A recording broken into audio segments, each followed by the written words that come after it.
Offshore is an interactive documentary that uses a virtual oil rig as its central interface to explore the impacts and consequences of our dependence on oil.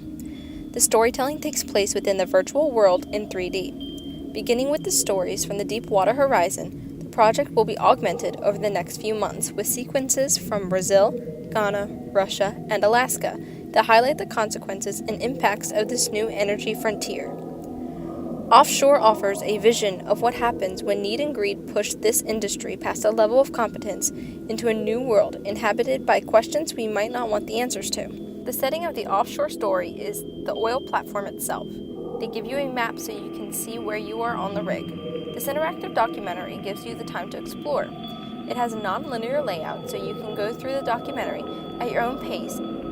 Offshore has a scary dream aspect to the situation we find ourselves in with respect to our strengthening relationship with extreme oil.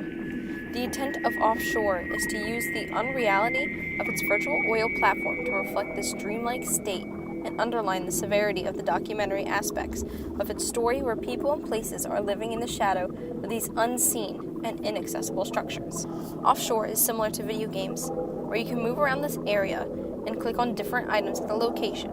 That is how this documentary works for part of its presentation.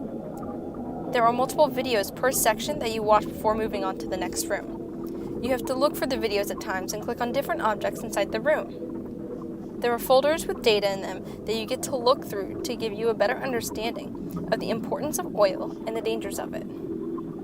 This virtual Spartan 208 has 360 degrees panoramic CG imagery, image sequences, real-life footage of machinery, people, and the underworld. It is broken, clanking, a sprawling product of our collective imaginations. They use sound effects to make you feel like you are actually on the oil rig. Some motifs you can find here are some poorly lit areas where it looks like there is only an emergency light on in every room, as well as damaged items to fit the aesthetic of the deserted oil rig. The colors and tones used are very dark colors such as grays, blacks, and dark blues. Offshore uses sounds, videos, documentary pieces, digital design, and text. They use sound to enhance the audience's emotions. The videos and documentary pieces are the main part because they are telling you all the history. They use digital design to actually put you in the situations and locations where these disasters happen. As a viewer, I found it very easy to navigate. You don't do a whole lot but drag, click, and watch. It combines game logic and immersive interface to tackle serious problems, such as offshore oil extractions, its dangers, and its economic and ecological consequences.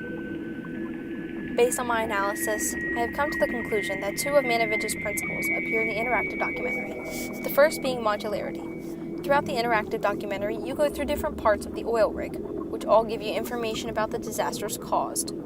Each element is its own, such as the sounds, the virtual oil rig, and the documentary snippets. They all fit together to create the interactive documentary. The second principle is numerical representation. Offshore is mostly digital graphics, such as the virtual oil rig that someone designed, which was the setting of the documentary.